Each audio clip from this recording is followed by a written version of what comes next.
जय हिंद दोस्तों। बहुत टूटा बहुत बिखरा था पेड़े सह नहीं पाया। बहुत बिखरा बहुत टूटा था पेड़े सह नहीं पाया। हवाओं के इशारों पर मगर मर बह नहीं पाया। हवाओं के इशारों पर मगर मैं बह नहीं पाया। अधूरा सुनाई रह गया यूं प्यार का किस्सा। आखिरी लाइन अगर आपके कानों तक पहुंचे दोस्तों तो मुझे कमेंट में जरूर बताइएगा। अधूरा सुनाई रह गया यूं प्यार का किस्सा। कभी मैं कह नहीं पाया कभी वो सुन नहीं पाई। कभी मैं कह नहीं पाया कभी वो सुन नहीं पाई। दोस्तों आज हम सामान्य विज्ञान का नेक्स्ट पार्ट स्टार्ट करने वाले हैं। दोस्तों वेरी वेरी इंपॉर्टेंट क्वेश्चंस है। वही क्वेश्चन उठाया हूं जो लगातार 4 से 5 बार railway group D NTPC RRB JEE में रिपीटेड क्वेश्चंस हुए हैं। तमाम विभिन्न जोनों में पूछे गए हैं जैसे RRC Jabalpur, RRB Patna, RRC Patna, RRC Kolkata, RRB Mumbai, RRC Jabalpur, RRB Bangalore, RRB Ranchi, RRB Bhubaneswar, RRB Patna तथा आरआरबी इलाहाबाद। तमाम विभिन्न जोनों में 4 से 5 बार रिपीटेड क्वेश्चंस हुए हैं। आज मैं उन्हीं क्वेश्चन को लेके आया हूं। चलिए मैं आपको ले चलता हूं अपने सामान्य विज्ञान के पहले क्वेश्चन पर। ये क्वेश्चंस इतना इंपॉर्टेंट है आने वाले ग्रुप डी और एनटीपीसी एग्जाम के लिए वेरी वेरी इंपॉर्टेंट क्वेश्चंस है। दोस्तों पहला क्वेश्चन है आधुनिक आवर्त सारणी किस पर आधारित है। आधुनिक आवर्त सारणी किस पर आधारित है? तो आधुनिक आवर्त सारणी जो आधारित है बेटा परमाणु क्रमांक पर। किस पे आधारित है बेटा? परमाणु क्रमांक पर। परमाणु क्रमांक की खोज किसने किया बेटा? 1903 ईस्वी में एक वैज्ञानिक हैं जिनका नाम है मोसले। मोसले नामक वैज्ञानिक ने परमाणु क्रमांक की खोज किया है। वेरी वेरी इंपॉर्टेंट क्वेश्चन है। और परमाणु क्रमांक पर आधारित है आधुनिक आवर्त सारणी। वेरी वेरी इंपॉर्टेंट क्वेश्चन है। परमाणु क्रमांक को Z से प्रदर्शित करते हैं। नाभिक में उपस्थित प्रोटॉनों की संख्या को परमाणु क्रमांक कहा जाता है। वेरी वेरी इंपॉर्टेंट क्वेश्चन है। दूसरा क्वेश्चन है न्यूट्रॉन का जीवन काल कितना होता है? न्यूट्रॉन नाभिक में पाया जाता है। न्यूट्रॉन को स्मॉल n से डोनेट करते हैं। न्यूट्रॉन पर आवेश शून्य होता है। न्यूट्रॉन का जो जीवन काल होता है बेटा 17 मिनट होता है। कितना होता है बेटा? 17 मिनट होता है। वेरी वेरी इंपॉर्टेंट क्वेश्चन है। नेक्स्ट क्वेश्चन है न्यूट्रॉन का जीवन काल कितना होता है? 17 मिनट होता है। नेक्स्ट क्वेश्चन देखिए न्यूट्रॉन की खोज किस वैज्ञानिक ने किया है? तो बेटा न्यूट्रॉन की खोज एक वैज्ञानिक है 1632 ईस्वी में जिनका नाम है जेम्स चैडविक।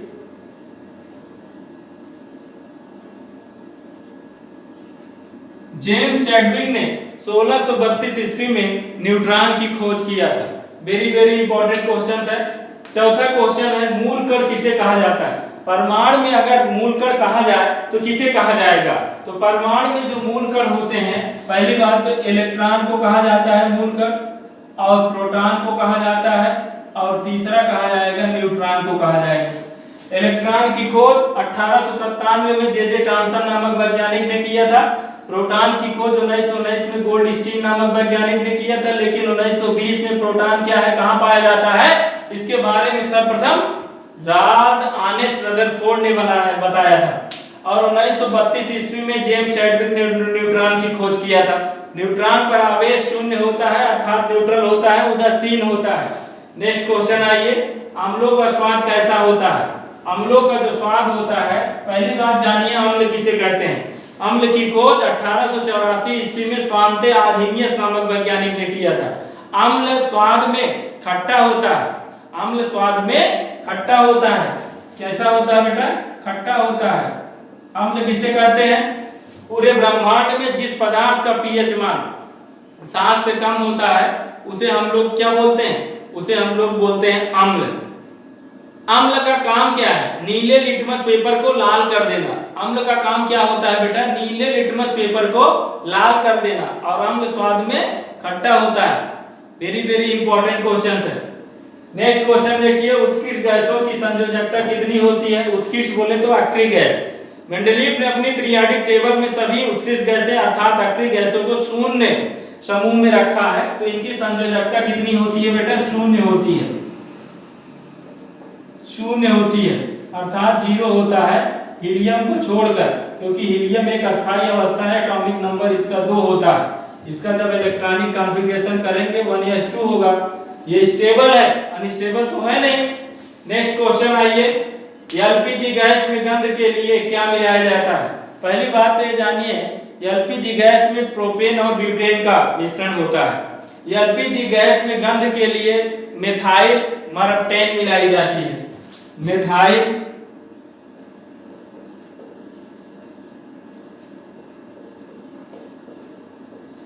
एलपीजी में जो गंध आती है वो गंध किसके कारण आती है? तो ये जो गैस मिलाई जाती है जिनका नाम है मेथाइल मरप्टेन, इसी की वजह से गंध आती है। नेक्स्ट क्वेश्चन है, कोलाइडली कणों का आकार कितना होता है? मतलब कितने से लेकर कितने तक होता है? तो कोलाइडली कणों का आकार जो होता है 10 की पावर माइनस 4 सेंटीमीटर से लेकर 10 की पावर माइनस 8 सेंटीमीटर के बीच में होता है। अब इसी के बीच में होता है 10 की पावर माइनस 4 सेंटीमीटर से लेकर 10 की पावर माइनस 8 सेंटीमीटर के बीच में होता है। 9वां क्वेश्चन देखिए, लोहे में जंग लगने पर उसका भार बढ़ जाता है। उसका भार बढ़ जाता है। उसका भार क्या हो जाता है बेटा? तो उसका भार जो है क्या हो जाता है? बढ़ जाता है। जब जंग लगेगा तो उसका भार जो है बढ़ जाएगा। वेरी वेरी इंपॉर्टेंट क्वेश्चन है। नेक्स्ट क्वेश्चन देखिए, अम्लीय वर्षा किस गैस के कारण होती है? अम्लीय वर्षा अगर हमें करानी है तो किस गैस के कारण होती है बेटा? तो SO2 गैस के कारण होती है अम्लीय वर्षा। किस गैस के कारण? SO2 गैस के कारण होती है। नेक्स्ट क्वेश्चन देखिए बेटा, वेरी वेरी इंपॉर्टेंट क्वेश्चन है। दूध से क्रीम निकालने पर उसका घनत्व क्या होता है? दूध से क्रीम निकालने पर उसका घनत्व घट जाता है, यानी कम हो जाता है। घनत्व कम हो जाता है या घट जाता है, बात बराबर है। त्रिक नियम का प्रतिपादन किसने किया है? त्रिक नियम का प्रतिपादन किसने किया है? डोव रेनर ने किया है। डोव रेनर ने किया है। डोव रेनर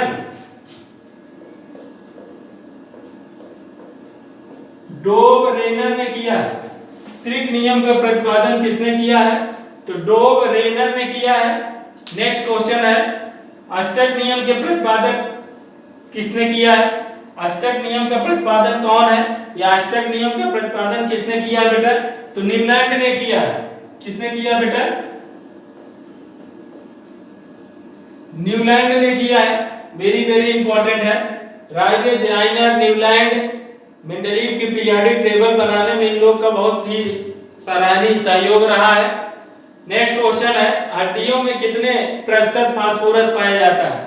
हड्डियों में बेटा 8% फास्फोरस पाया जाता है। 8% फास्फोरस पाया जाता है। आदर्श गैस समीकरण क्या है? आदर्श गैस समीकरण बेटा किसे बोलते हैं? PV बराबर NRT। PV बराबर NRT। P क्या है? प्रेशर है। V क्या है? वॉल्यूम, आयतन। N मोल है। R सार्वत्रिक गुरुत्वाकर्षण नियतांक है। T टेम्परेचर है। PV बराबर NRT आदर्श गैस समीकरण है बेटा। Very very important assistant loco pilot. बर्फ का हिमांक या द्रोणांक कितना होता है? बर्फ का हिमांक एवं द्रोणांक कितना होता है? 0 degree C। Very very important question है। वर्षा का जल क्या होता है? वर्षा का जल सबसे शुद्ध होता है। सबसे शुद्ध जल कौन सा होता है? वर्षा का जल होता है। शुद्ध जल का पीएच मान कितना होता है? शुद्ध जल का पीएच मान बेटा 7 होता है, यानी 7 होता है। हीरे की संरचना कैसी होती है? चतुष्फलीय होती है। कैसी होती है बेटा? चतुष्फली होती है। हीरे की संरचना कैसी होती है? चतुष्फली होती है। आइए चलते हैं पुनः हम अपने पहले क्वेश्चन की ओर चलते हैं बेटा। पहला क्वेश्चन क्या है? पहला क्वेश्चन से आंतरिक आवर्त सारणी किस पर आधारित है? परमाणु क्रमांक पर। किस पर आधारित है बेटा? परमाणु क्रमांक पर आधारित है। परमाणु क्रमांक की खोज 1903 में मोसले नामक वैज्ञानिक ने किया था। वेरी वेरी इंपॉर्टेंट क्वेश्चन है। नेक्स्ट क्वेश्चन देखिए, न्यूट्रॉन का जीवन काल कितना होता है? 17 मिनट होता है। न्यूट्रॉन कहाँ पाया जाता है? नाभिक के अंदर पाया जाता है। नाभिक के बाहर इलेक्ट्रॉन पाया जाता है। त्रिज्यीय क्षेत्र में चक्कर लगाता है जहां इलेक्ट्रॉन के पाए जाने की प्रायिकता सबसे अधिक होती है। न्यूट्रॉन की खोज 1932 में जेम्स चैडविक नामक वैज्ञानिक ने किया है। किसने किया बेटा? जेम्स चैडविक नामक वैज्ञानिक ने किया है। मूल कण किसे कहा जाता है? इलेक्ट्रॉन, प्रोटॉन और न्यूट्रॉन को मूल कण कहा जाता है। इलेक्ट्रॉन, प्रोटॉन, न्यूट्रॉन को मूल कण कहा जाता है। नेक्स्ट क्वेश्चन,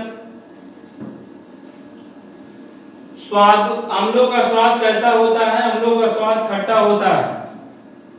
नीले लिटमस पेपर को लाल कर देता है अम्ल, और लाल लिटमस पेपर को नीला कर देता है क्षार। क्षार कड़वा होता है लेकिन अम्ल खट्टा होता है। उत्कृष्ट गैसों की संयोजकता कितनी होती है? 0 होता है।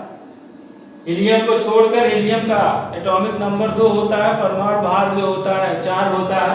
यानी He2 को अल्फा कण के रूप में हम प्रदर्शित करते हैं। He2 को अल्फा कण कहते हैं। एलपीजी गैस में गंध के रूप में क्या मिलाया जाता है? मिथाइल मरप्टेन गैस मिलाई जाती है। मिथाइल मरप्टेन गैस मिलाई जाती है जिसके कारण गंध आती है।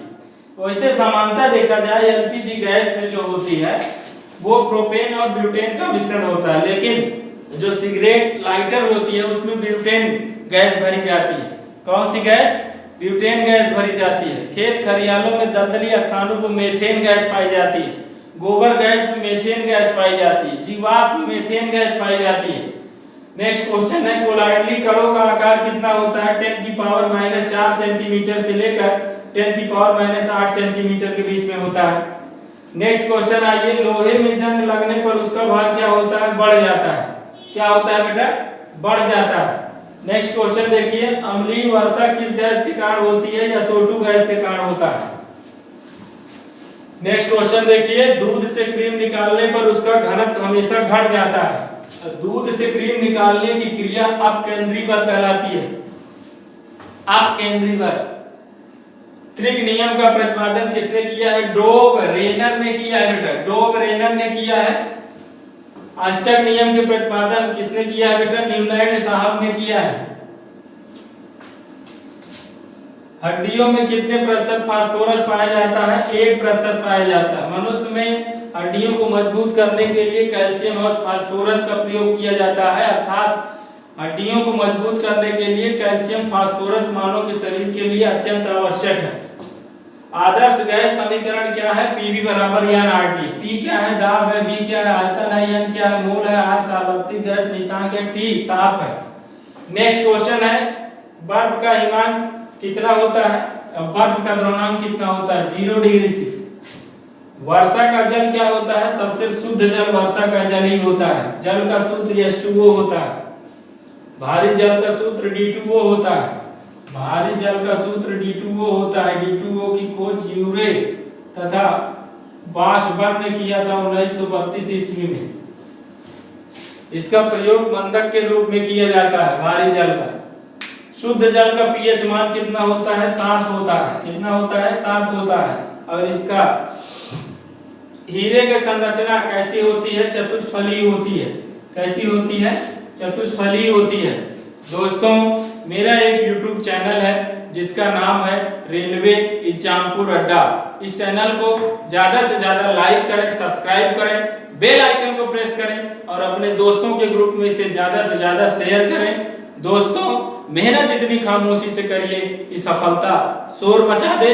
दोस्तों, जब तक स्टूडेंट सफल नहीं होता है समाज के लोग उसकी निंदा करते हैं, लेकिन जिस दिन वो सफल हो जाता है समाज उसकी ज्यादा प्रशंसा करने लगता है और उसके बारे में तारीफ करने लगता है। दोस्तों, मेहनत इतना खामोशी से करिए कि सफलता शोर मचा दे। इतनी मेहनत करिए कि आने वाले ग्रुप डी और एनटीपीसी एग्जाम में आपको 100 में 100% सफलता मिले। दोस्तों, कोई मंजिल नहीं जचती, सफर अच्छा नहीं लगता, कोई मंजिल नहीं जचती, सफर अच्छा नहीं लगता। दोस्तों, जब कोई स्टूडेंट सफल नहीं होता है, शादी में जाए या पार्टी में जाए, किसी फंक्शन में जाए, किसी रिलेशन में जाए, सब बिल्कुल बेकार लगता है। जब एक दिन वो सफल हो जाता है तब उसे पार्टी करना भी अच्छा लगता है, शादी में जाना अच्छा लगता है, रिलेशन में जाना अच्छा लगता है। इसी पे 4 लाइन की मैं कविता लिखा हूं, ध्यान से सुनिएगा। कोई मंजिल नहीं जचती, सफर अच्छा नहीं लगता, अगर घर लौट भी आऊं तो घर अच्छा नहीं लगता, करूं कुछ भी मैं अब दुनिया को सब अच्छा ही लगता है, करूं कुछ भी मैं अब दुनिया को सब अच्छा ही लगता है, तुम्हारे बिन मुझे एक पल मगर अच्छा नहीं लगता, तुम्हारे बिन मुझे एक पल मगर अच्छा नहीं लगता। असफलता एक चुनौती है, स्वीकार करो क्या कमी रह गई देखो और सुधार करो, कुछ किए बिना समाज में किसी की जयकार नहीं होती है, और कोशिश करने वाले की कभी हार नहीं होती है। दोस्तों, ऐसे ही आप हमारा सपोर्ट बनाए रखें। जय हिंद, जय भारत।